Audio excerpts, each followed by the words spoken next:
देखिए प्रशासन ने पहले फैसले कर लिए, निलंबित कर दिया जेईएन को, उनके वापस निर्माण की बात मान ली, उनका आवंटन रद्द नहीं करने की मान ली, लेकिन कमेटी, जांच कमेटी बाद में बनेगी। गुर्जर समाज का एक अधिकारी जो सर्किट हाउस में हमारी विधायक अनीता बघेल ने दुर्व्यवहार किया था, मंत्री वहाँ बैठे हुए थे, अनीता बघेल विधायक है, ईडी के सारे अधिकारी वहाँ थे, लेकिन ये फैसला उस टाइम होना चाहिए विभाग के स्तर पर कि अनीता ने बदसलूकी के मंत्री जवाब दें, लेकिन उसमें गुर्जर समाज छूट गया। तो इस समाज क्या सरकार के फैसले करेंगे, समाज का प्रशासन को चलाएंगे, और क्या प्रशासन बिना किसी जांच के कोई भी फैसले में स्वतंत्र है? नहीं, बिल्कुल, मैं तो इस बात से बिल्कुल वो नहीं होता। और दूसरी बात यह है कि कई मतलब कब तक करेंगे आप? इसका मतलब तो यह है कि अभी तो आपने सिर्फ इन प्लॉटों के इस मामले में आ रहे हैं, कल को आप ये भी कह सकते हैं कि इसका इस ब्राह्मण समाज के आदमी का, इस अधिकारी का ट्रांसफर यहाँ क्यों किया, इसका वहाँ क्यों नहीं किया? बिल्कुल। तो अब फिर तो ये भी है कि ट्रांसफर भी यही करवाएंगे। बात आज की चैनल के कार्यक्रम सीधी बात में मैं सुरेंद्र चतुर्वेदी आपका स्वागत करता हूँ। सीधी बात यानी सीधी बात, एकदम स्ट्रेट फॉरवर्ड, जो कहना है वो कहेंगे। अब वो मुद्दा चाहे किसी भी तरीके का हो, हमारी जो दृष्टिकोण है वो बिल्कुल सीधे तौर पर रहेगा। आज का जो मुद्दा है वो बहुत बारीक है, और वो बारीक मुद्दा ये है कि क्या संविधान, कानून इससे ऊपर है समुदाय का दबाव? जाति विशेष का भी हो सकता है, किसी वर्ग विशेष का भी हो सकता है, या किसी संप्रदाय विशेष का भी हो सकता है, और हो सकता है कि कर्मचारी विशेष का भी हो।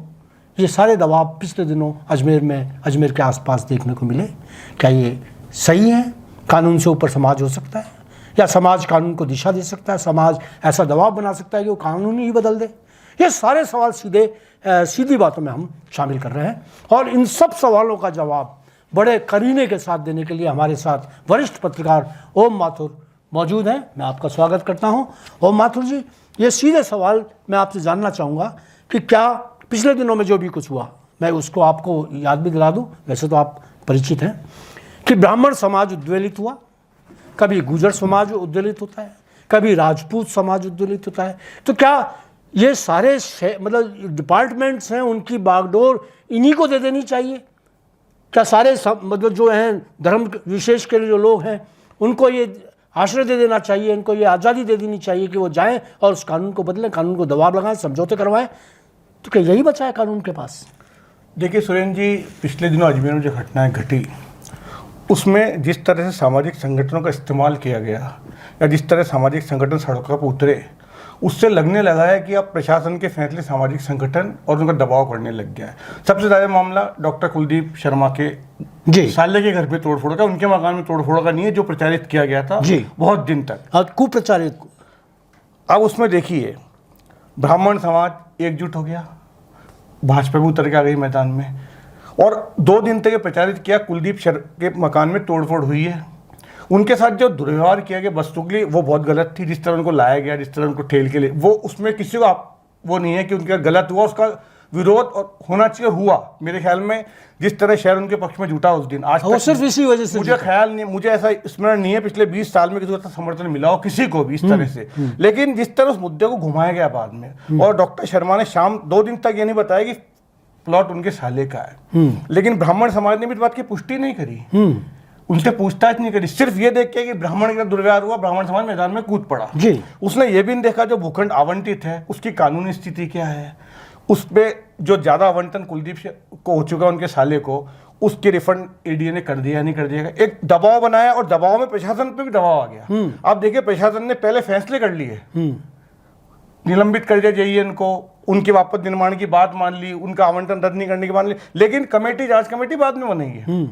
यानी कि आप देखिए, पूरे दिन जो माहौल बना एक समाज के दबाव का, उसमें प्रशासन भी दबाव में आ गया, अपना फैसला तुरंत होना दिया उसने। जबकि आप चलिए, दोष अगर एडीए का, मैं कह रहा हूँ अतिक्रमी भी अगर वो होते तो उनका दुर्व्यवहार नहीं चलेगा, दोष एडीए का था भी तो पहले जांच तो होनी चाहिए ना। अगर जेईएन रघुनंदन चौहान का दोष भी था तो पहले जांच होती, लेकिन दबाव बना के कर। उसके पहले आप देखिए, गुर्जर समाज का एक अधिकारी जो सर्किट हाउस में हमारी विधायक अनीता बघेल ने दुर्व्यवहार किया था, मंत्री वहाँ बैठे हुए थे, अनीता बघेल विधायक है, ईडी के सारे अधिकारी वहाँ थे, लेकिन ये फैसला उस टाइम होना चाहिए विभाग के स्तर पे कि अनीता ने बदसलूकी के मंत्री जवाब दे, लेकिन उसमें गुर्जर समाज फूट गया, अजमेर बंद करा देंगे, तोड़फोड़ की धमकी दी।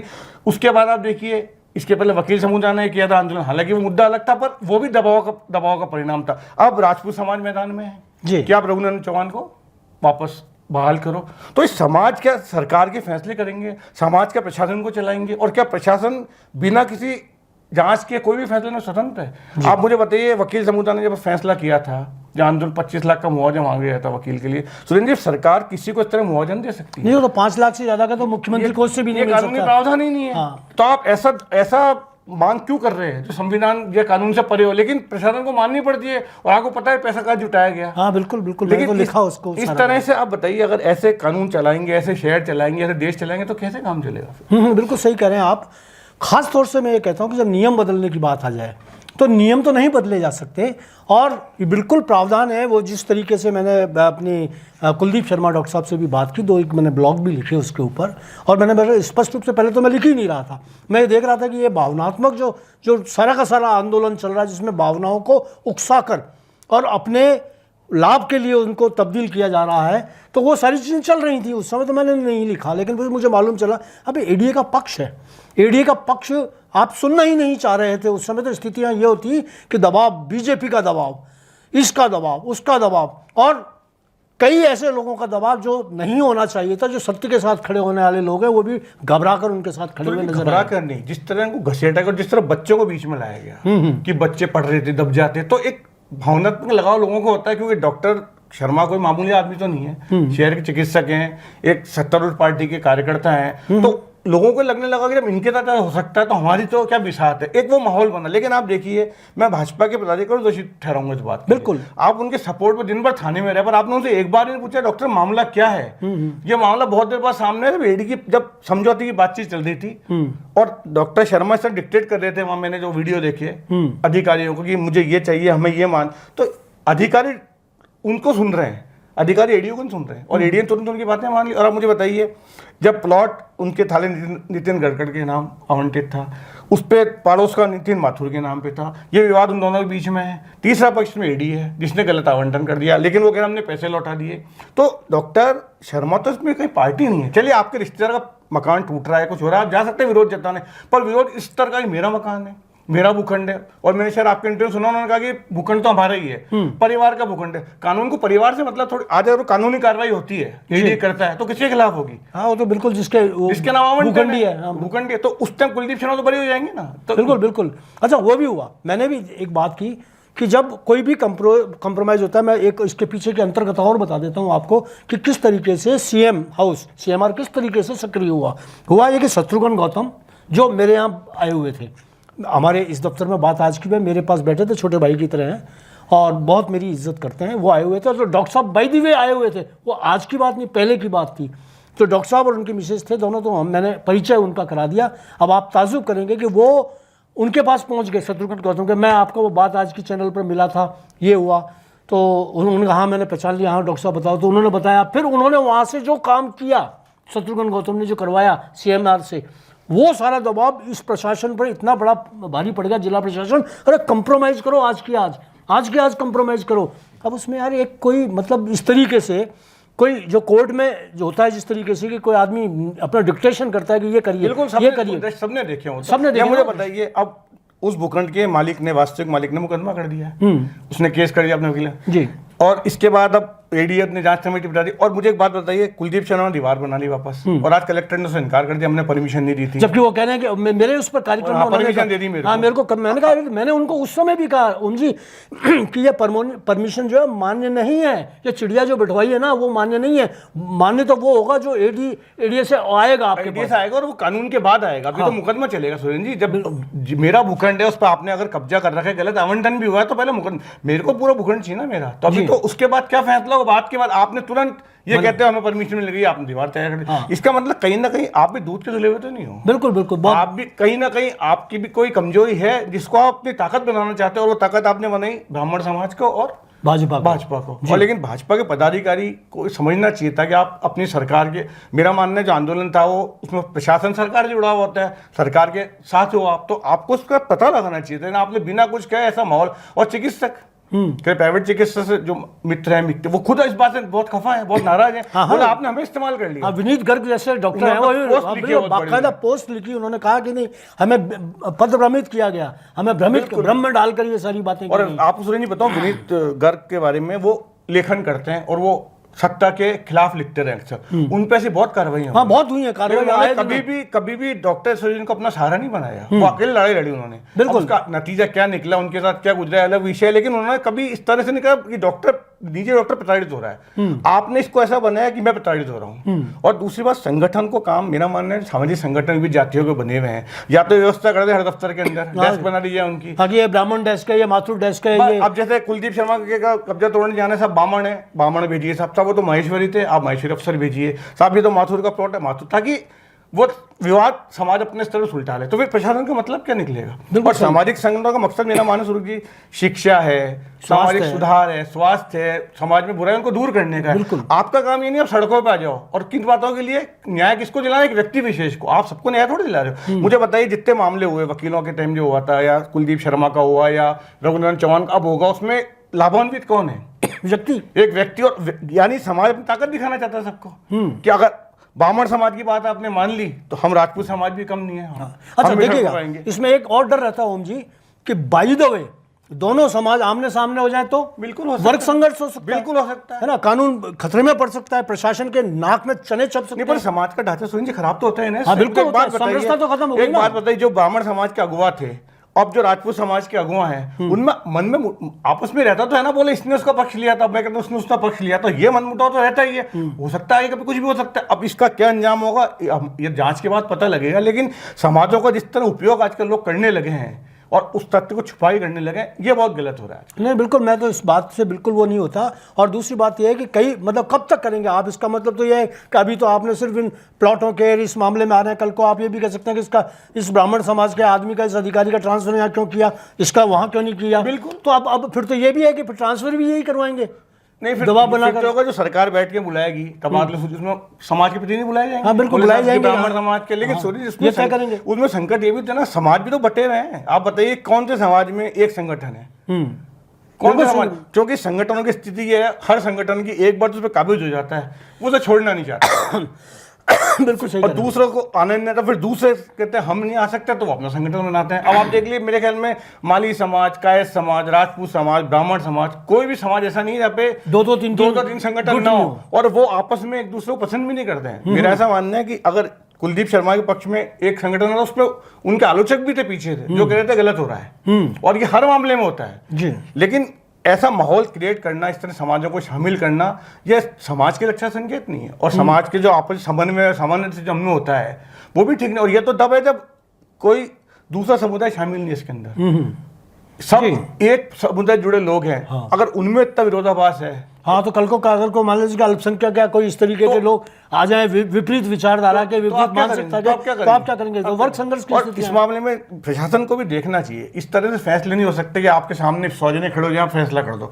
आप जांच कमेटी बनाइए, सबको सुनवाई का मौका दीजिए ना। ये थोड़ी मुझे बताइए, जिस दिन रघुनंदन चौहान को निलंबित किया, अगर उस दिन राजपूत भी कलेक्ट्रेट पहुंच जाते उसी समय में, क्या आप इसको निलंबित नहीं कर सकते? तो क्या माहौल बनता है वहाँ का? बिल्कुल सही बात है। क्या टकराव की स्थिति नहीं आ सकती वहाँ पे? बिल्कुल, कि आप ब्राह्मण समाज कह रहा है निलंबित करो, कलेक्टर निलंबित कर दिया, और वो कह रहे हैं इनको आप वापस रखो हाथों हाथ, तो एक स्थिति क्या बन सकती थी? लेकिन प्रशासन को मैं समझ नहीं पा रहा हूँ कि प्रशासन में जो अधिकारी हैं, पढ़े लिखे IAS IPS हैं, उनको इस बात का अंदाजा नहीं होता है कि हम जो कार्रवाई कर रहे हैं उसका पहले अध्ययन तो कर लें। और एडीए की गलती इसमें कि एडीए ने खुद ने इस बात को क्लियर दूसरे दिन किया, पता है तीसरे दिन क्लियर कर रहा है एडीए, हाँ, कि उनका नहीं है, कि उनका नहीं है। आप तो पहले दिन लेके आते मीडिया के सामने बोले कि गलत है जो कुछ हो रहा हो, लेकिन बस पता नहीं एडीए के अधिकारियों में क्या हो गया। तो नहीं, तो मेरे ख्याल से वो भी उसी में थे, उन्होंने भी फाइलें नहीं देखी थी, तोड़ने भेज दिया होगा कि किसके भेजा, बोले ये वो आ गया सामने तो इसी का होगा सुरेंद्र जी। लेकिन प्रयासों पर चल गया, तोड़ने भेजा होगा तो उसके पहले फाइल स्टडी की होगी, ऑर्डर जारी होंगे, हर काम हुआ होगा। ऐसे तो ये हो नहीं सकता कि रात को फैसला किया सुबह तोड़ गया। और आज स्थिति ये है कि वही एडीए जो है उसने इतना तामझाम के साथ में पूरा बता दिया कि साहब हम पैसा ये इस तरीके लौटा भी चुके हैं, अगर इन्होंने नहीं भी लिया तो हम ब्याज नहीं दे सकते। ये ब्याज मांग रहे थे उसका कि भाई हमें ब्याज दीजिएगा, ब्याज का प्रावधान नहीं है, तो दे देते ना। वो भी भाई आपको ब्राह्मण जब चढ़ गए थे तो ये दे देते। ये कहते थे कि जिस तरीके से वो अपने उनको मिला, वकीलों को मिला, उसी तरीके से कहीं से भी लाओ आप, तो हमें तो दो, हमारा मुआवजा ब्याज देना पड़ता है। मेरे को लग रहा है अपन हर दिन खबर पढ़ रहे हैं, उसमें ये पढ़ रहे हैं माली समाज को मर गया, माली समाज पहुंच गया, वो मर गया, कोली समाज पहुंच गया। मतलब समाज सबसे पहले अपने समाज को उत्थान करने से पहले व्यक्ति को उत्थान में लग रहे हैं। और ये केवल सुनील जी बिना मानने कुछ लोगों को व्यक्तिगत रूप से अपनी राजनीति चमकाने का इसमें अवसर मिल जाता है। और हमने 2 उदाहरण देखे भी थे, वकील आंदोलन में आरटीडीसी का अध्यक्ष, पूर्व अध्यक्ष जो पहुंचे थे, किस तरह उनको बेइज्जत करके भेजा गया। परसों विपक्षी नेता द्रौपदी कोली, माली समाज के उसमें प्लम्बर की डेथ पहुंची। तो नेताओं को भी लगता है कि यहाँ पहुंच के मीडिया कवरेज बढ़िया मिल जाएगा। और आजकल तो जमाना आपको पता है सुनील जी, प्रचार प्रसार का है। और आपने बिल्कुल सही लिखा था, कुलदीप शर्मा अचानक ही एकदम हाँ वो हो गए। और आज इनकी जितनी पब्लिक, एक मतलब 10-20 करोड़ भी अगर करते तो इतनी पब्लिसिटी नहीं मिलती, जी मिल गई उनको पूरे देश में, हाँ, पूरे विदेश देश में। बिल्कुल वो हो गया। और दूसरी बात ये है कि वो अभी जैसे आज मेरे से उनसे मैं आप ताजुब करोगे, व्यक्तिगत बात बताता हूँ आपको। आज उनका उन्होंने एक मेरे को वो भेजा, डॉक्टर कुलदीप ने एक मुझे पोस्ट भेजी जिसके अंदर ये बताया गया था कि जो मैं काम कर रहा हूँ उस काम के विदेशों में कितने डॉलर्स लिए जाते हैं, $2,000, $1,000, $5,000 लिए जाते हैं। मैं तो 5,000, 80,000, 1 लाख, 1.5 लाख, 2 लाख से भी ज़्यादा नहीं जा रहा। तो ये क्या? तो फिर मैंने उनको जवाब दिया कि श्रीमान जी आप इसी आधार पर अपना व्यवसाय बढ़ाएं ना, क्यों नहीं बढ़ा रहे इससे? तो क्यों आप किस पर एहसान कर रहे हैं? तो वो लिखते हैं नहीं मैं उस पर नहीं जाऊंगा, मैं तो आपकी राय पे जाऊंगा। मतलब मेरी राय तो ये थी कि ब्राह्मणों को फ्री कर दो। हाँ बिल्कुल, तो आप कर दो। तो उन्होंने कहा मैं आपकी राय मानूंगा। तो अब कल से अब मैं आप लोगों को दोस्तों आपको बता दूं, सारे ब्राह्मण जितने भी हैं अजमेर के जो इस कार्यक्रम को सुन रहे हैं, वो उन्होंने बिल्कुल फ्री कर दिया है ब्राह्मणों को। उन्होंने लिख दिया बाकायदा, उन्होंने मेरे को लिखा है कि मैं तो आपकी राय मान रहा हूँ और मैं ब्राह्मणों को निःशुल्क देंगे। आप तो उनका हॉस्पिटल बंद करा देंगे, इतने ब्राह्मण अगर इलाज कराने पहुंच जाएंगे। हाँ तो ये तो वो कह रहे हैं ना, उन्होंने कहा, मैंने तो कहा नहीं, उनकी स्क्रीनशॉट है। आप भी ब्राह्मण समाज से मिलेगा इसका मतलब? नहीं वो नहीं मिला दूसरे समाजों को।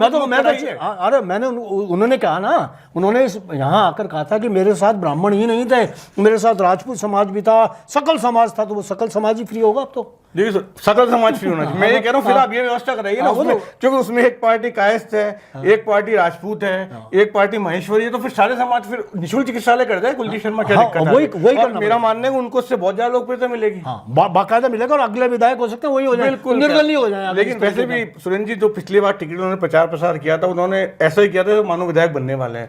आपने शायद उनके पर्चे देखे नहीं होंगे, मैंने देखे थे। जिस तरह के सवाल उन्होंने उठाए थे उसके अंदर, मतलब जो आदमी 20 साल से विधायक है उससे आप संतुष्ट हैं या नहीं?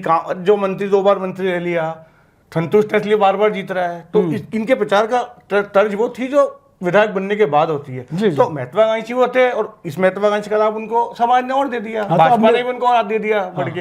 लेकिन अब अगर आपने इतना बढ़िया काम करा दिया है तो ये नहीं बाकायदा कह तो रहे, करते हैं या नहीं करते, झूठ बोलते हैं सच बोलते हैं, वो भी सामने आ जाएगा। मैं उनके सामने इस कार्यक्रम में बता रहा हूँ कि उन्होंने ये लिखा है नहीं लिखा है। वो कल आकर मुझसे कहें कि उन्होंने नहीं लिखा, उन्होंने लिखा है कि हम आपकी राय मानेंगे, मेरी राय मानेंगे तो निःशुल्क चलेगा। चलिए इलाज तो मिलेगा निःशुल्क में। तो दोस्तों ये था हमारा कार्यक्रम सीधी बात। हमने सीधी बात की, आपने देखा कि हमने सीधी बात में कहीं कोई कोर कसर नहीं है। हो सकता है किसी की भावनाओं को ठेस लग गई हो हमारे, अगर ऐसा हो तो मैं क्षमा चाहता हूँ। लेकिन हमारा उद्देश्य ये है कि समाज की समरसता बनी रहे, समाज के सामाजिक संगठन अपने अच्छे उद्देश्यों के लिए काम करें, जिन उद्देश्यों के लिए समाज को तरक्की मिलती है, समाज को मजबूती मिलती है, उसके लिए काम करें।